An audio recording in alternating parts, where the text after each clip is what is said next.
Welcome back to the radio, my dear listeners. What time is it on your end? Are you listening during work, or maybe while resting your eyes for a few minutes? Wherever you are, thanks for stopping by.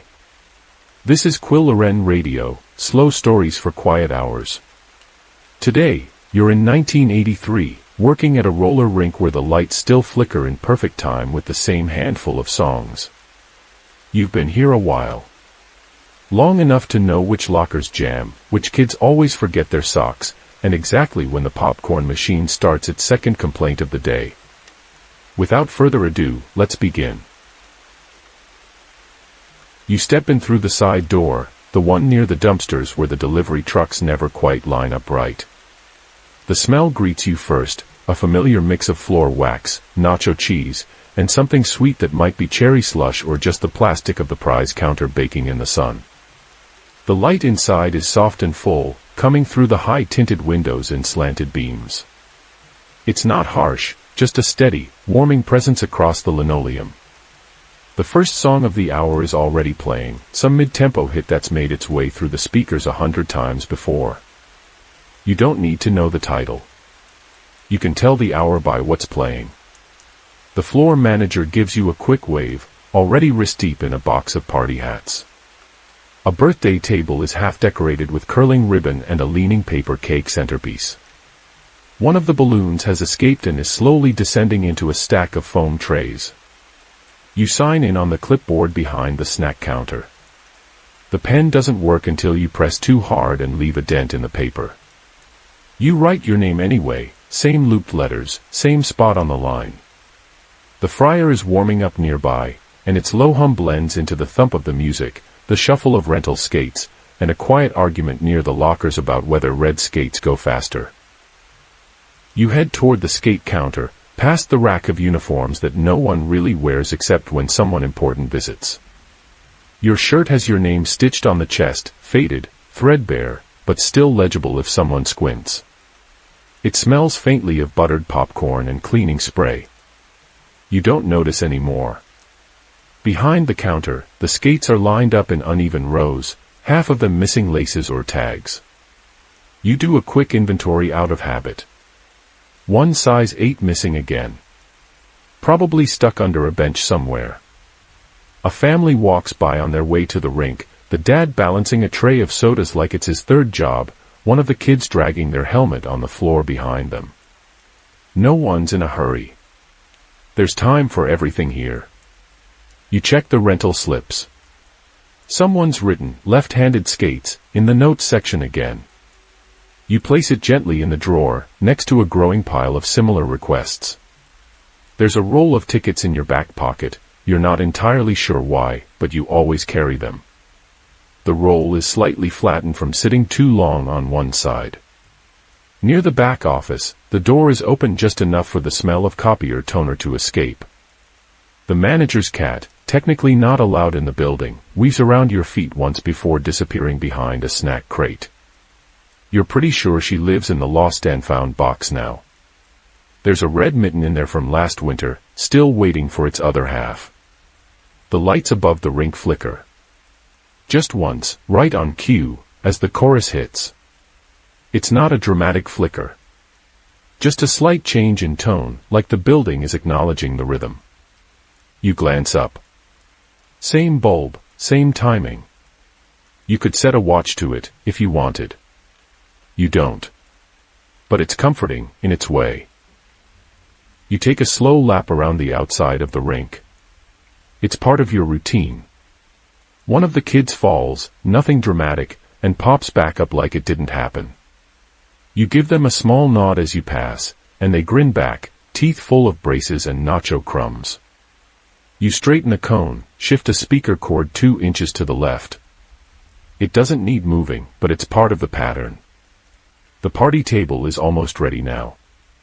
A cake in a plastic box has appeared, the name on it written in blue frosting with one letter slightly smudged.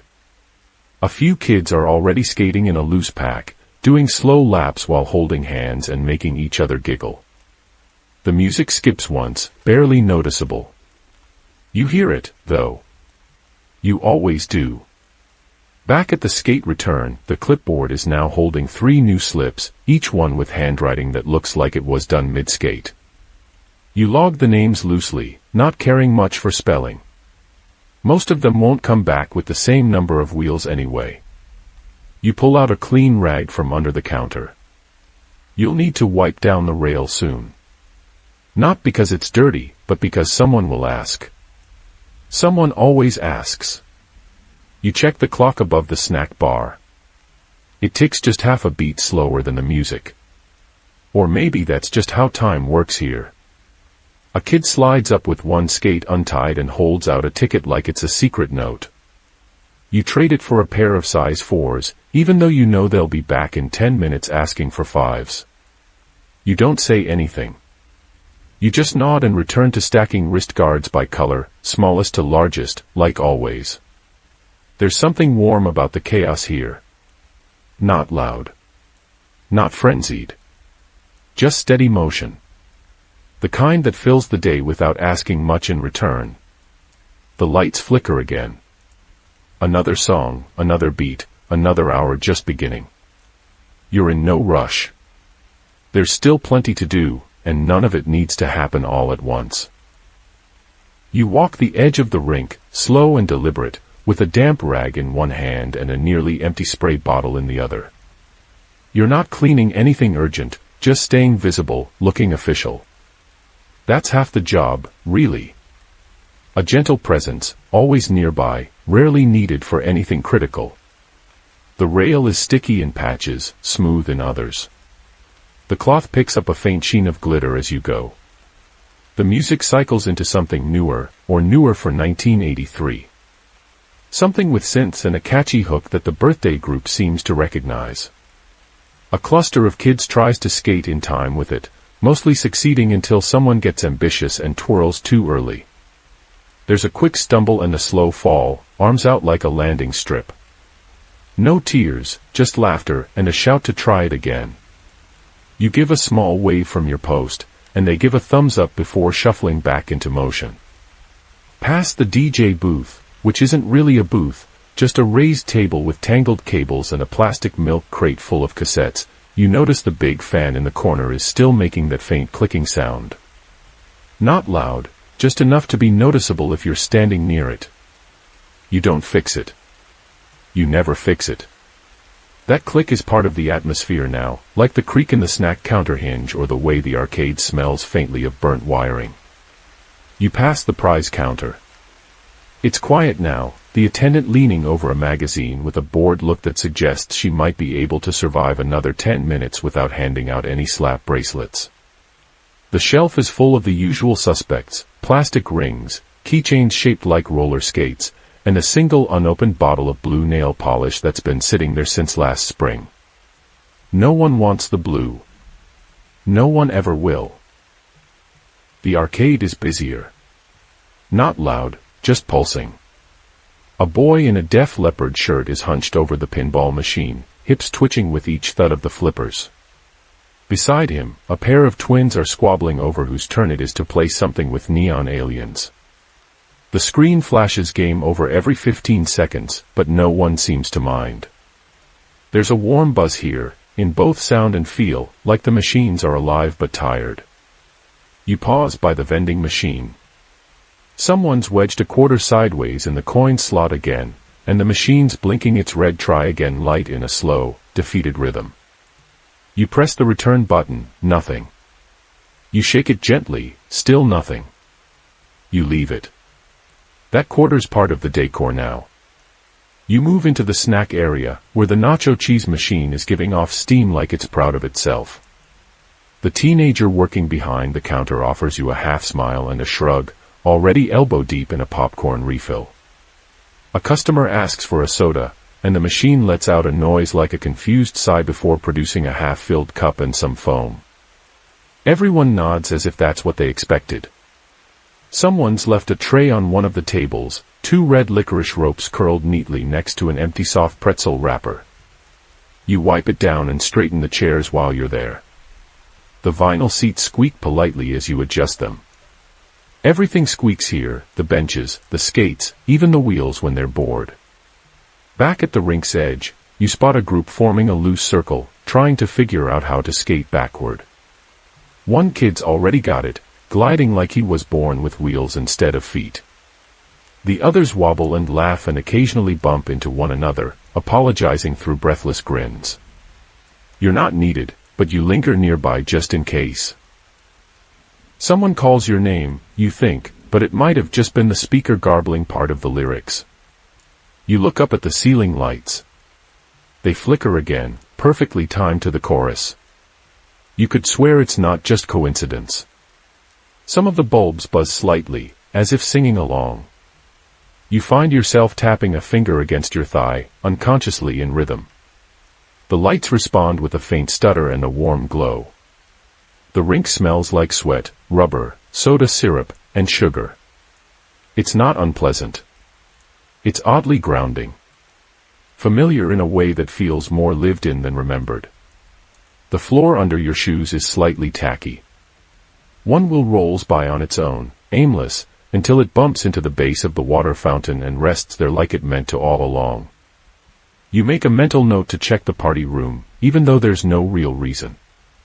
It's part of your loop, a quiet check on spaces that don't always need checking. The party room's door is slightly ajar, music leaking in through the crack like fog.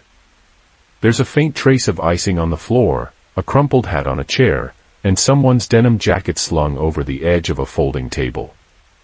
The cake has been cut, mostly eaten. The edge of one slice is resting on a napkin, forgotten. You step back out. The rink is full now, not crowded, but comfortably occupied. People skating, chatting, sitting, chewing, falling, getting back up. The sounds have layered into a soft mesh, music, voices, rolling wheels, the ever-present click of that ceiling fan. You feel the texture of the space, not just in your ears but in your chest, like a heartbeat you've known too long to question. There's nothing urgent. Just things to do, slowly. Corners to straighten. Tables to wipe. Songs to hear again. The lights flicker, and you don't even look up this time. You just know. Back behind the skate return counter, you settle into the place that's more yours than anywhere else in the building.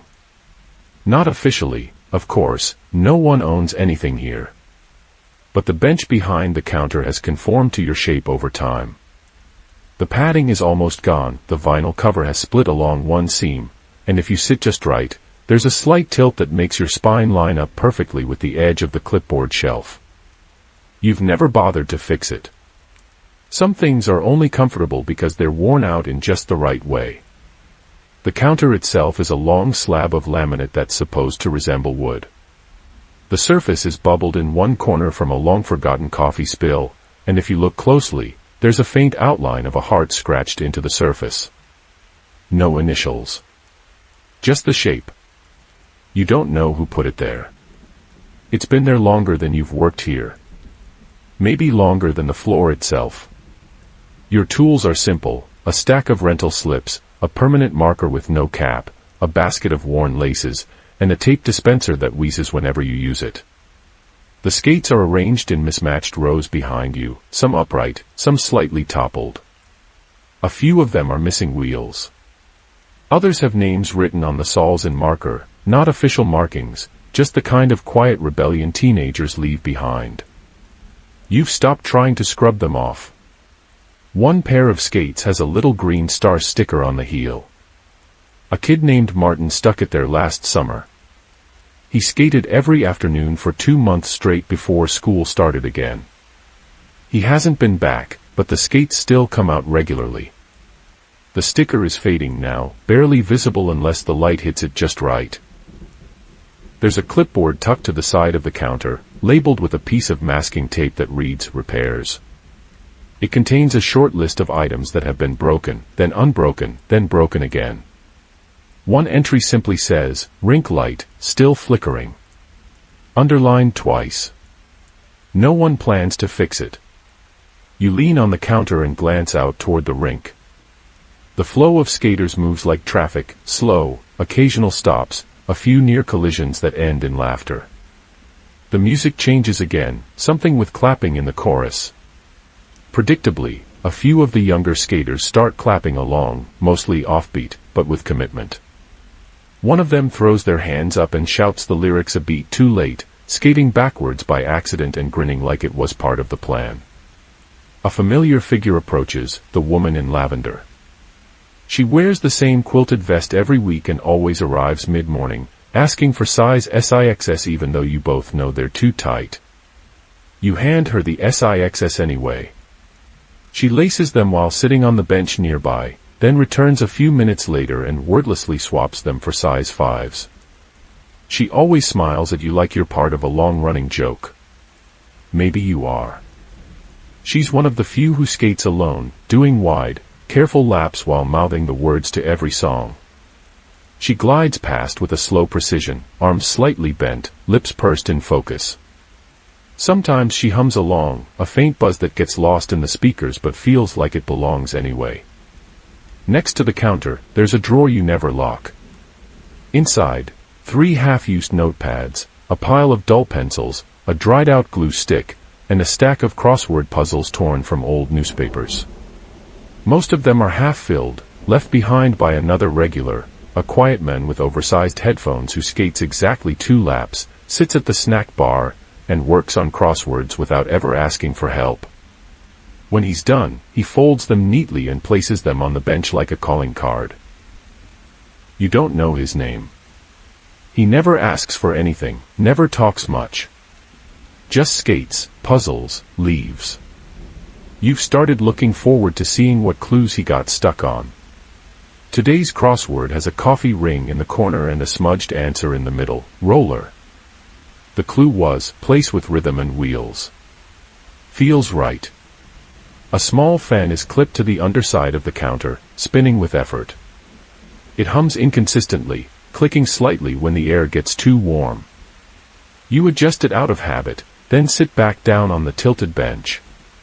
A stack of unreturned locker keys sits in a cup beside you, most labeled with fading numbers.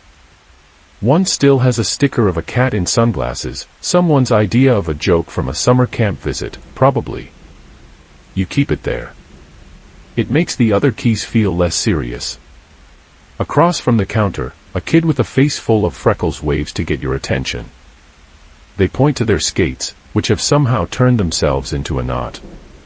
You head over slowly, kneel down, and untangle the laces without saying much. They thank you with a mouth full of gum and roll away, arms pinwheeling. You return to your bench. The fan clicks again. From where you sit, you can see nearly everything, the arcade lights blinking in slow, uneven pulses, the DJ booth's tangled cords, the party table now fully populated with pizza boxes and slowly melting cups of ice cream. A dad is trying to light candles with a lighter that won't catch.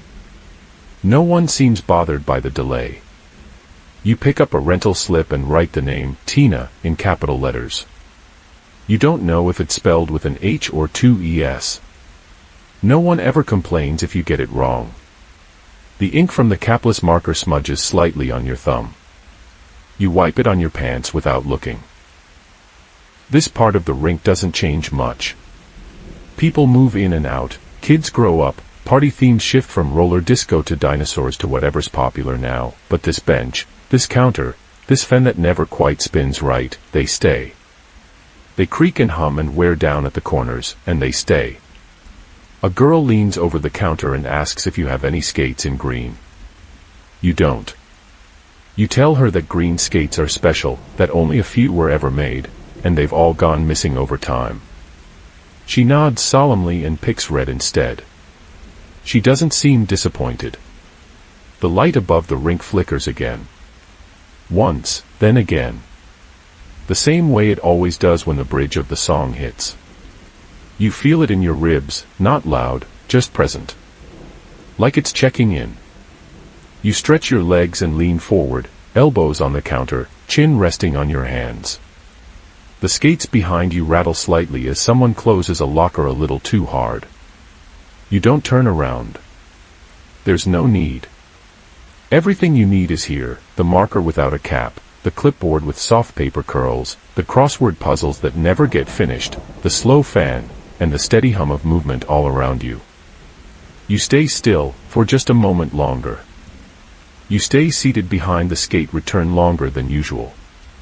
The blue plastic bench beneath you squeaks when you shift, but the sound disappears into the larger hum of the rink. It's a weekday, edging past lunch, and though the crowds are lighter, the noise has its own steady rhythm. Kids shriek in short bursts. The bell above the prize booth dings, again and again, no one seeming to win anything new. The speakers play something slow and upbeat, a track that's been in rotation since January and hasn't been taken out yet. It's already July. You lean forward with your elbows on your knees and watch the floor. Scuff marks spiral out like tiny fireworks across the smooth rink surface. The maintenance crew buffs them out each Sunday night, but they always return, like little stories being written and rewritten. Every boot leaves a signature. Your fingers toy absently with the edge of a rental tag. Size 7. Left lace fraying. You don't even look at it anymore, the feel of the paper is enough. There are dozens just like it in the drawer beside you. Size 8s go missing the most, followed closely by 10s. You've stopped asking questions. Some things just vanish in this place, and no one seems too bothered by it. A soft thud breaks your train of thought, someone's dropped a soda again near the vending machines. You hear a quick apology, a mop being dragged out from behind the snack bar, and the muted clatter of ice cubes being chased across the floor. No one yells.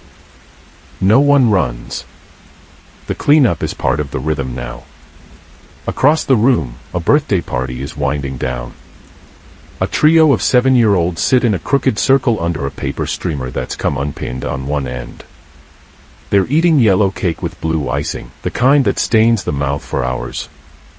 One of them holds a balloon between their knees like it might escape if they let go. The balloon's printed with the Rink logo, a little smiling skate with sunglasses. You think the design hasn't changed since '79. You let your head tilt back slightly, eyes trailing the ceiling tiles above. Some are off-white, some nearly tan. There's a stain shaped like Florida above locker 12. You noticed it last spring and now check on it out of habit. It hasn't grown. That somehow feels reassuring. The lighting in here never quite settles. Even at full brightness, the fluorescents flicker every few seconds. Not enough to annoy, just enough to feel alive, like the room is breathing on its own schedule. On the rink itself, the colored bulbs cycle lazily between red, green, and amber. They pulse most strongly during chorus breaks. You've seen it so often that your brain anticipates the change before it happens. You don't feel tired. But your body has eased into a rhythm that requires very little from you. Your breath moves without thinking.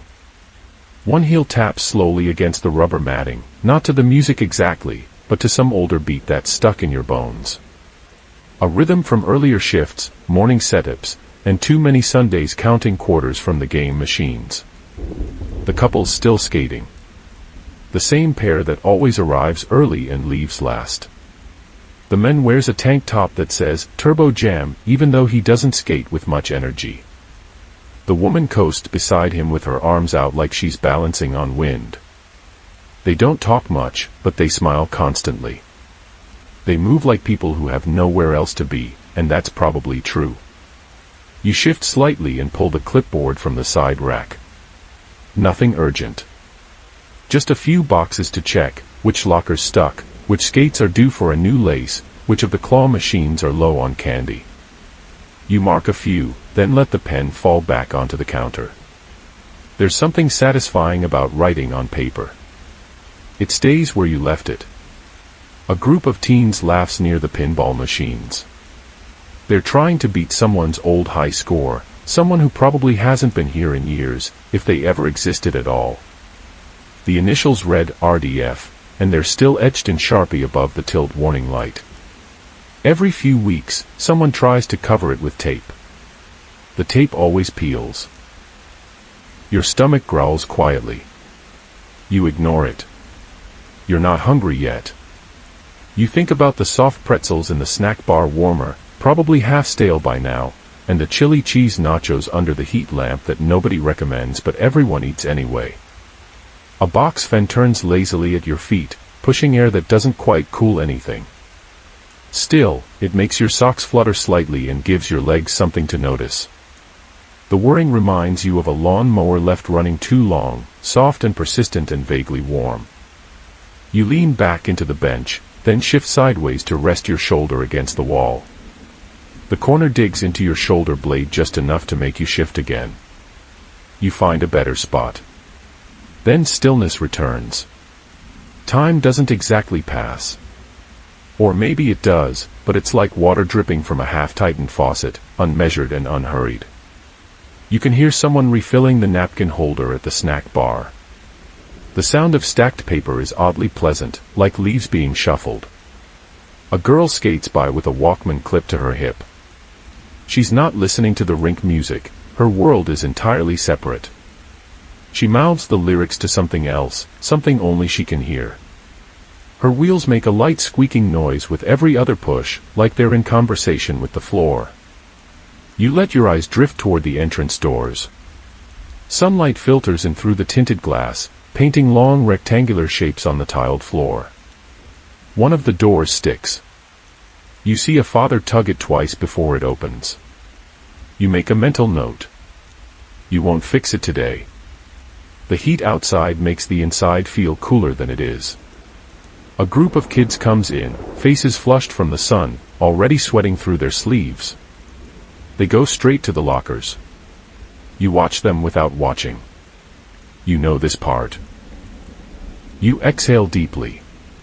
There's nothing you need to do right now. Nothing urgent. And in this stretch of slow, humming stillness, not quiet, but still, you can feel your body remembering how to just exist. The bench knows your shape. The Rink knows your rhythm. The light flickers. The music loops. And everything, for this moment, keeps rolling exactly as it should. If you're still here, thanks for staying with us. These slow stories are what keep Quilloren Radio spinning.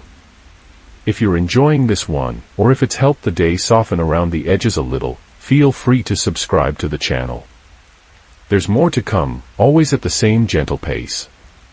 The lights don't change, not really, but something about the color feels softer now. Like the bulbs have remembered an older setting from years back and quietly returned to it. The air hasn't cooled, but the sound inside the Rink has blurred just slightly. It's not quieter, it's just layered, padded in a way that makes you feel like everything is moving through thick cotton. The couple is still skating. But now their rhythm feels different. Smoother. More synchronized. They pass through each loop with the ease of people who have skated this exact path hundreds of times before, though you're not sure you've seen them do it quite like this. The floor reflects their motion, not in sharp shadows but with faint ghosting streaks, as if the light has decided to preserve a bit of their glide, just for a moment longer. You shift in your seat and blink slowly.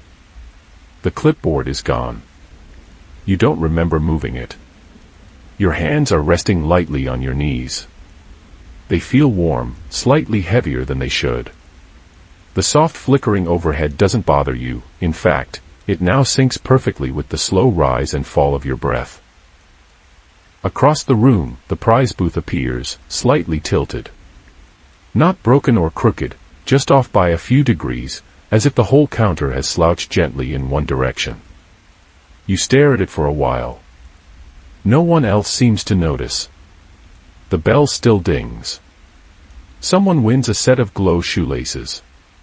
Someone else takes a slap bracelet and immediately snaps it over their own wrist with the satisfied precision of someone who's done it before.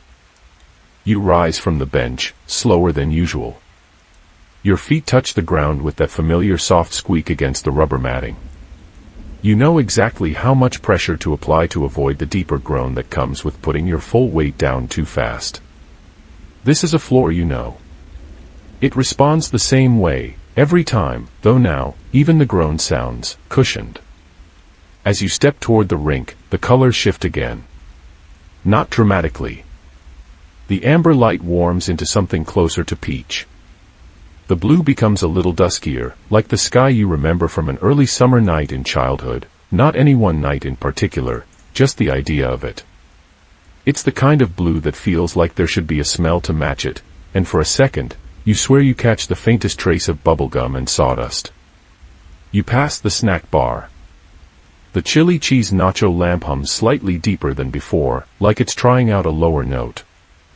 Someone behind the counter is rearranging hot dog buns in an overly meticulous way, aligning them so precisely that it takes several seconds to register that they're doing it with tongs that don't seem to be touching the buns at all. You blink again, and it's back to normal.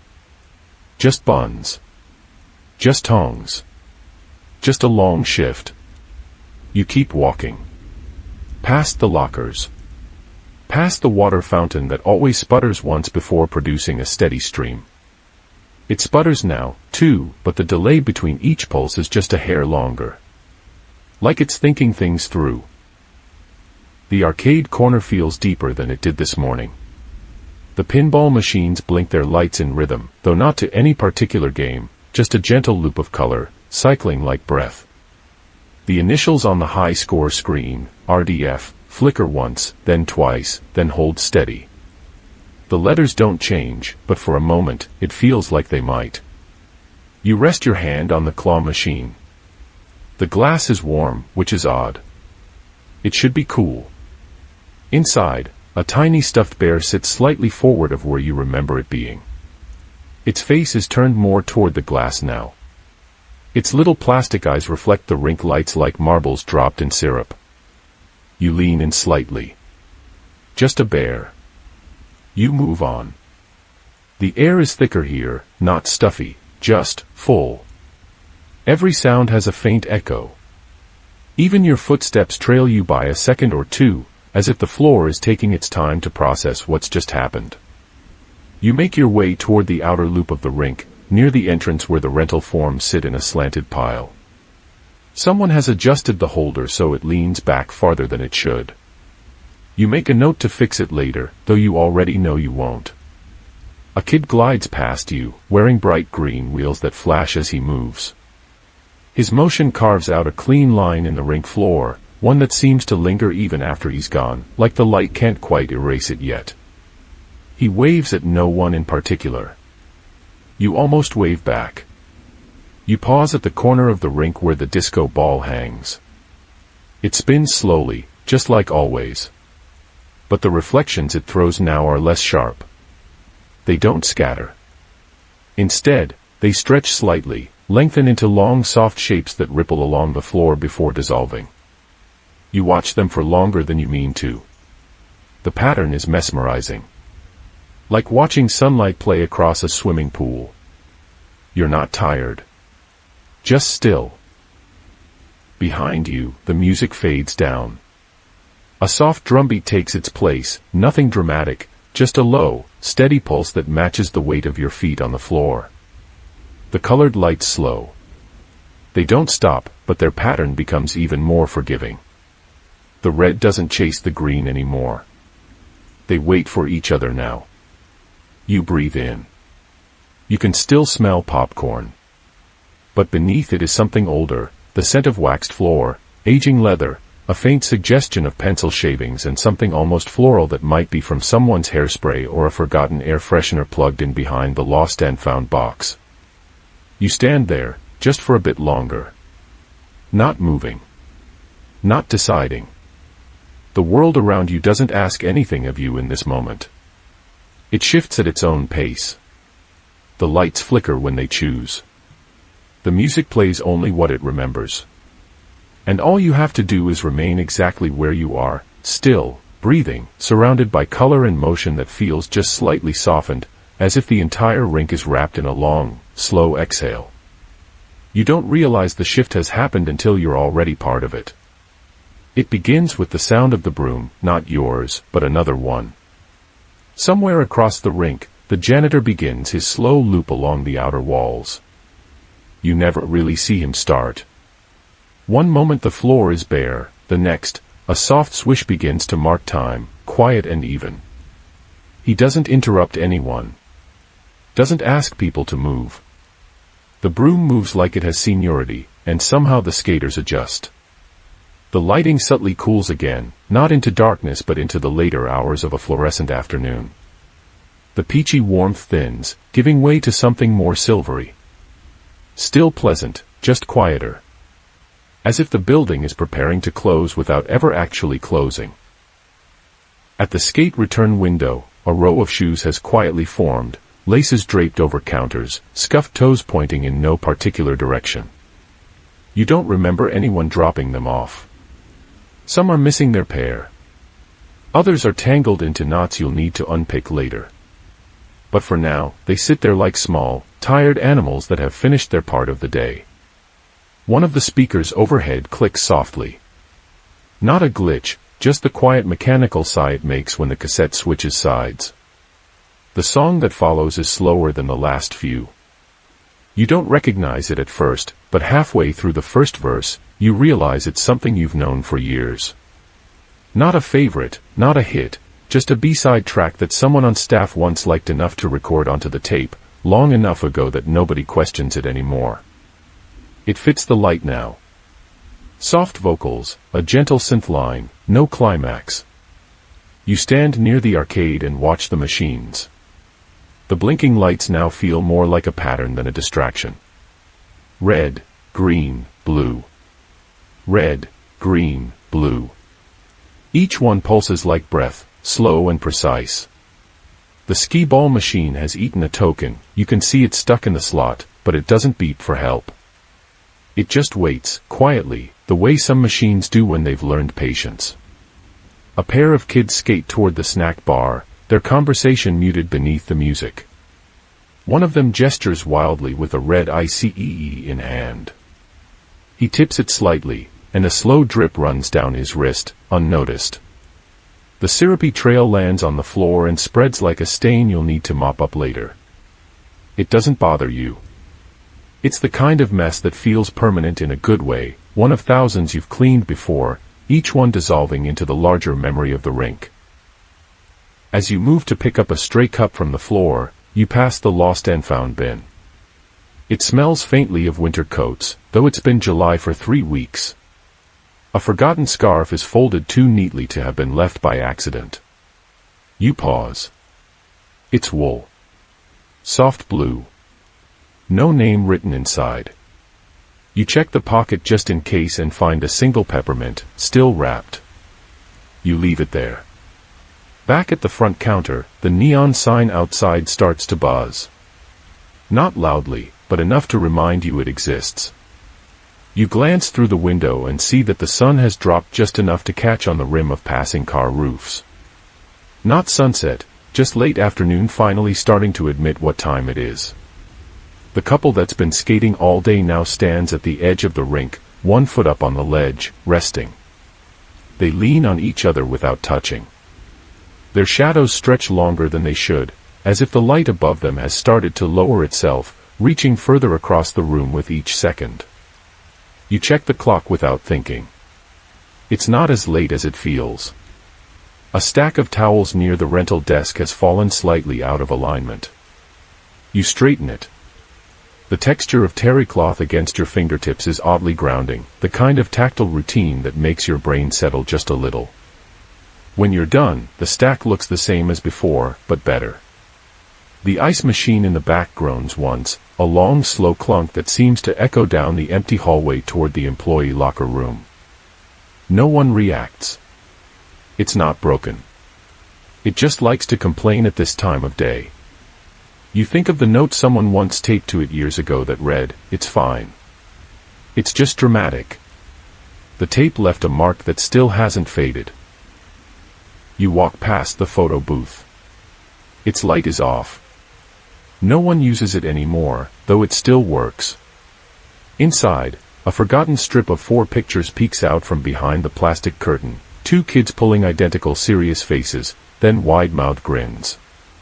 You slide the strip fully out and leave it on the counter. Maybe they'll come back for it. Or maybe they've already forgotten they took it. From somewhere in the back, the sound of a locker slamming shut reaches you. The metal on metal isn't sharp, it has that softened clang that feels oddly musical in a mostly empty space. A second slam follows. Then nothing.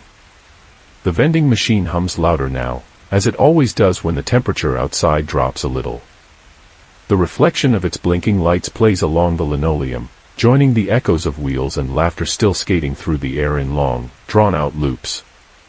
Even the walls feel quieter now. Less like barriers, more like curtains, just enough to mark the edges of this place without truly holding anything in. You've worked this job long enough to know when a day begins to wind down, even if the rink stays open for hours more. The energy pulls inward. Colors slow. People speak in lower tones, as if they're preparing themselves for something, even if they don't know what. You return to your seat behind the counter. It's not your usual seat, someone moved it slightly, but not enough to be a problem. You don't adjust it. Instead, you let yourself settle into the new angle, letting your elbows rest where they land and your legs extend just a little more than usual. And in that moment, everything pauses, not stops, just pauses. The song fades into a gentle instrumental. The skating slows into coasting. The flicker of the light above you finally syncs with the one across the rink, both pulsing at the same slow tempo. You exhale and watch the rhythm match the rise and fall of your chest. The hum of the building takes on a different tone now. Not louder, just deeper. As if everything inside has lowered its voice. You stay behind the counter, seated, not because there's nothing left to do, but because movement doesn't feel necessary anymore.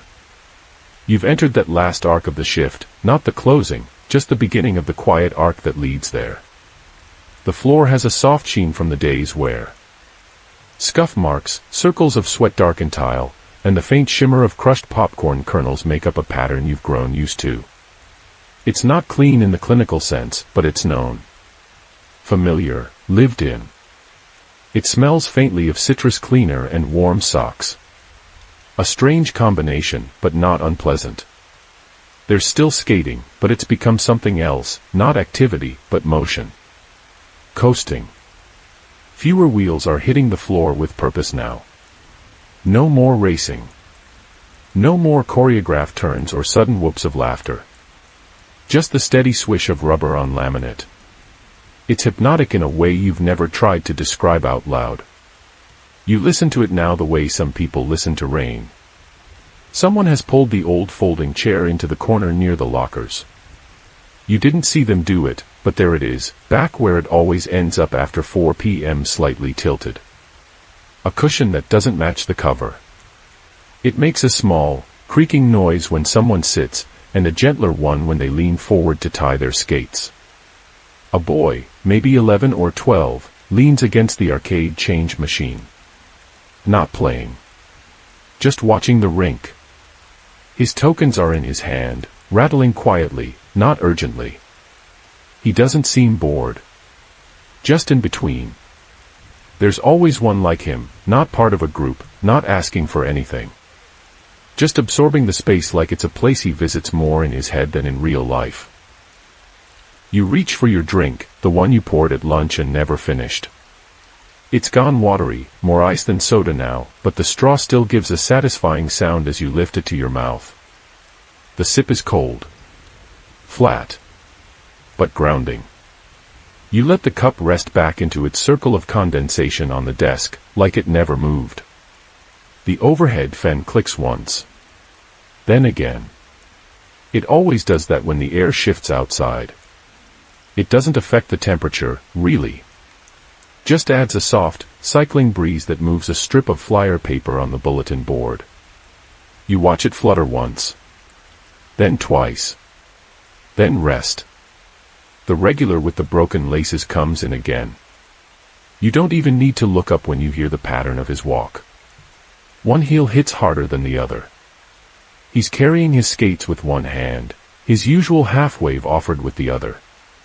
You hand him the same roll of tape you always do, the one someone labeled emergency in marker 10 months ago. He thanks you. Muted. Not rushed. Then sits by the bench and starts wrapping the frayed edge of his left boot. You think, not for the first time, that he could probably afford new laces. But maybe he just prefers the ritual. In the snack bar, the soft whir of the popcorn machine returns.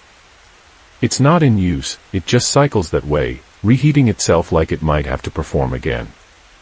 No one orders popcorn this late. But it still hums, just in case. The light above the counter flickers again, same as it always does during this hour. It's not broken, just tired. The flicker follows a beat that somehow matches the loop of the music. Same mix, same order, same hesitation between the fourth and fifth track. You don't try to name it. You just let it happen around you. Outside the rink, through the glass doors, the brightness has turned pale.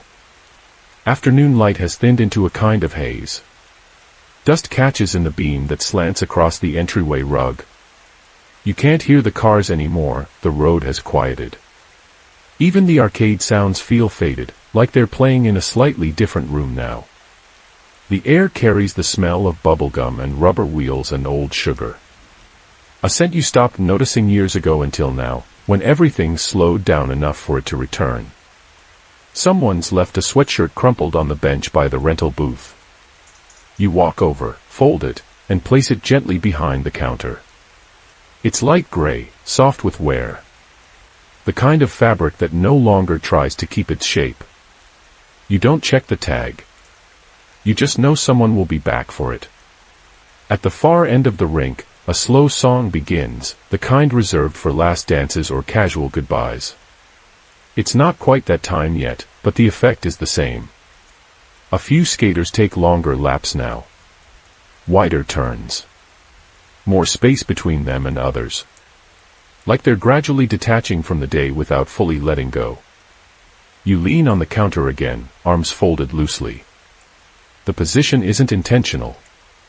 It just happens. And once it does, your body starts to feel heavier, not in a bad way. Just like gravity is working properly. Your spine settles. Your eyes soften. You let out a breath you didn't realize you were holding. The broom makes another loop. The fan turns a little slower. The machine in the corner eats another token and doesn't complain. And across the rink, the light flickers again, still in time. There is a calmness that creeps in slowly, without ceremony, during the final stretch of a day like this. It arrives not as silence but as soft repetition, in the click of the ceiling fan chain, the rubbery thump of a skate landing awkwardly on the mat, the way the music hums low but steady in the background, like it has something more important to do later. You don't remember when the rink got quiet, only that it happened gradually. Not because the people left, but because the rhythm of the day grew so familiar, so layered, that your mind stopped noticing each new sound as a disruption. You sit down again behind the counter, a place you return to dozens of times without thinking. The stool creaks. The countertop feels warm under your forearms from the heat of the overhead bulbs. You wipe at a spot that isn't really dirty, just a circle from someone's soda cup. The laminated surface always holds these faint signs, even after you clean them. You don't mind. There's comfort in knowing something will still be there tomorrow, faintly outlined, like a conversation you almost remember. From here, you can see the whole rink, curved in that way that makes everyone glide a little to the left, like the building itself has a preference. The lights above the floor flicker softly in time with the song, that same track that's been in the rotation for years now. You don't remember the title. You're not sure anyone does. But the lights know it. They blink slightly offbeat at first, then settle into a rhythm that doesn't quite match the drums but somehow feels right anyway. A few kids are still skating, their movements slow and looping. You don't recognize most of them. Maybe they were part of a birthday group earlier, or maybe they wandered in after school, lured by the promise of neon stripes and nacho cheese. One of them, a boy in a too big Chicago Bulls shirt, is skating backward in cautious jerks, his arms flailing every few seconds like he's just now realizing he can't stop. Another is eating a blue ice pop while gliding. You're not sure how he got it past the rules, but he seems proud of the act. You let it slide. The girl in the pink skates isn't here today. You think about her sometimes, mostly because she always insists on that same pair, size 6, left wheel squeaky, laces uneven, and never once accepts a different one, no matter how worn the padding gets. She says they're her lucky pair, though luck hasn't noticeably followed her around the rink. Still, she smiles every time. Not big. Just enough. Someone walks past the arcade section behind you. You don't need to look to know it's Lester, the regular who shows up just to play the same game, the one with the spaceship and blinking green button. He never skates. You once asked him why. He said his knees are made of spite and plywood. You let that be the end of it. He brings his own quarters in a little canvas pouch. Never needs change. Never makes a mess. You shift slightly and realize there's a roll of wristbands in your back pocket. Lime green, today's color. You pull them out, peel one off the roll, and wrap it around your wrist. Not because you need it, just because it gives your hand something to do. The adhesive isn't very strong, and it'll start curling up within the hour, but it stays put for now. The popcorn machine lets out its second groan of the day. Right on schedule. It's not broken, just melodramatic. Every shift, right around this time, it makes a sound like it's collapsing in protest, a wheeze followed by a soft rattle, then goes back to doing absolutely nothing. You've asked someone to look at it 3 times. The repair guy always says the same thing, it just sounds like that. A pair of skates squeals sharply across the floor. You glance up but no one's fallen. A teenage girl adjusts her balance mid-turn, glances at her friend, and grins like she meant to do that. Her friend, in a denim jacket with glittery patches, rolls her eyes so slowly it looks like a chore. You wonder if they'll be back next week, or if this is just something they did once for fun and will forget about by next month. You take a sip of the soda you left beside the register. It's warm now. Flat. A few stray ice cubes float half-heartedly at the top, bumping into the lid. You drink it anyway. It tastes the same. Maybe even better.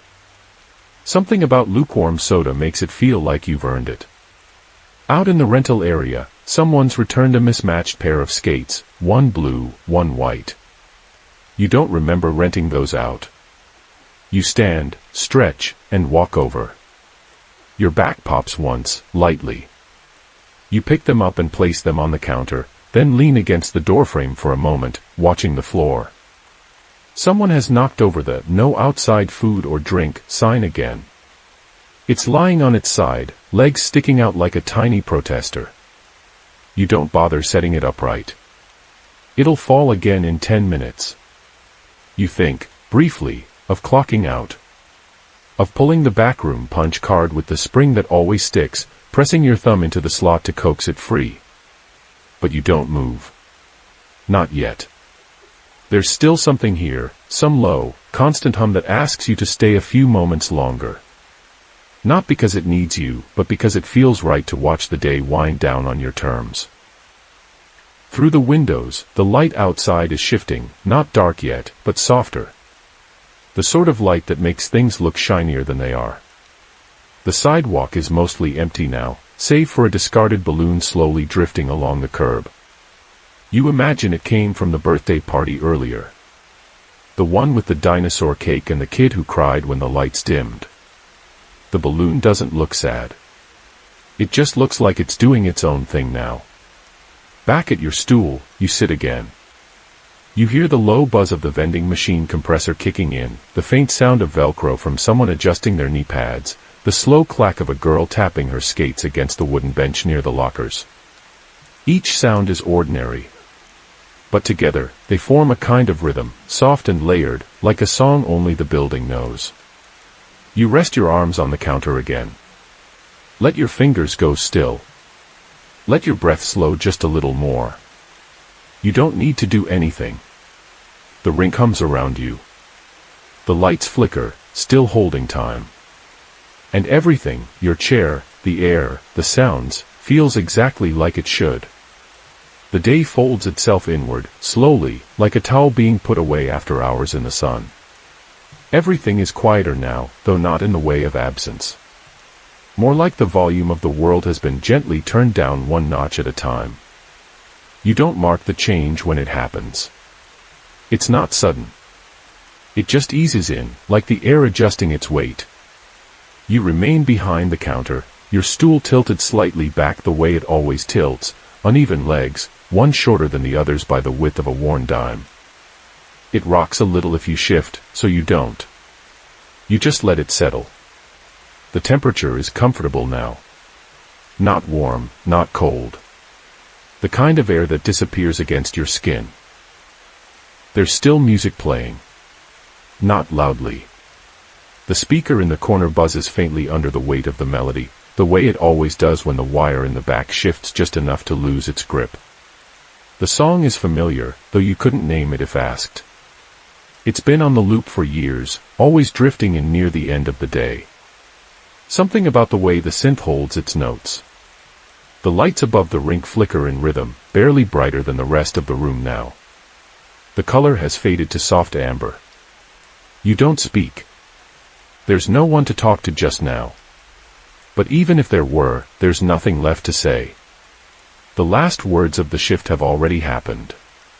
The jokes. The requests. The reminders about socks. The slightly rushed goodbyes. All of them have echoed and settled into the corners of the room, where they'll stay until tomorrow brushes them away with a new layer of noise. In the back row of lockers, one still hangs open. Locker 14. It never shuts quite right unless you pull it forward and push the latch from underneath. You don't fix it now. You just watch the door tilt gently, as if unsure whether to swing inward or out. A pair of blue skates sit beneath the bench in front of it, left behind, probably by the girl in the striped headband who always forgets something. You'll return them to the rack later. For now, they rest where they are, toes pointed slightly toward each other like they're in mid-conversation. The bench is empty, but you can picture the crowd from earlier. Knee pads being strapped on, shoelaces double-knotted, laughter bouncing in and out of focus. Someone always tried to skate too early and stumbled across the rubber mats, arms windmilling like a startled bird. You watched it happen the same way every time. Not with concern, just with a sort of detached patience. Things fall. People catch themselves. Life continues. One of the vending machines clicks. The metal coil that holds the snacks makes a tiny adjustment, then stops. You don't look. You've heard that sound 100 times. It never leads to anything. It's just a coil readjusting itself, finding its balance again. You shift your gaze toward the rink floor. The surface reflects the lights above in a soft shimmer, not glossy, just faintly wet-looking, like the air pressed against it too long and left a sheen. The colored lights still rotate lazily. One blinks slightly slower than the others. You've grown used to it. If it ever blinked in perfect time, you'd probably miss the flaw. Your hand rests on the countertop. Still. Not gripping anything, not reaching for a task. Just there. You let it stay. The laminated surface feels smooth beneath your skin, faintly cool. There's a paperclip under your palm. You don't move it.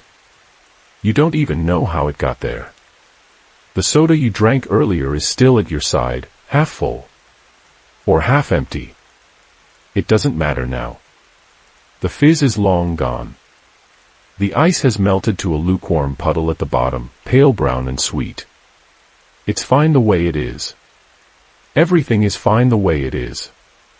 Somewhere beyond the locker area, a fluorescent light in the back hallway hums its tired, wavering hum. It always does that in the late afternoon, like it's considering whether to keep trying. You let the sound blend into the others, the soft spin of the overhead fan, the mechanical murmur of the arcade cabinet left in demo mode, the faint groan of the popcorn machine shifting in its sleep. They're not noisy. They're just there. Holding the shape of the space. You feel your body settle more deeply into the chair. Muscles no longer reaching, breath no longer pushed. You don't need to stretch. You don't need to stand. There's no next task.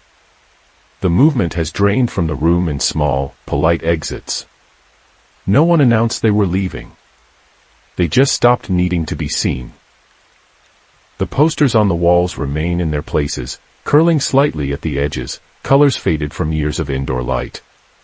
One features a roller disco championship from 1979. Another advertises frozen lemonade with a sunburst design and a cartoon cup wearing sunglasses.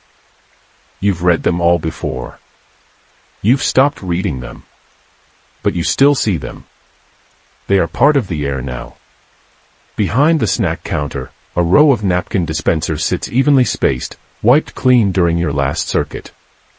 A single napkin pokes out at an awkward angle. You don't fix it. There's nothing to prepare. No one to notice. A faint breeze rolls through the front entrance. Not strong. Just enough to move a stray receipt across the tiled floor. You follow its slow, lazy arc until it stops near the rental station. The breeze fades. The paper rests. You take one more breath. Slow. It fills your lungs easily. Not deep. Just enough to know you're here. The music keeps playing. The lights keep blinking. The air keeps holding steady. You do nothing. There's nothing else to do. The rink remains. The sound softens. Your body rests. Your thoughts drift like low clouds. And everything, breath, warmth, stillness, folds quietly around you.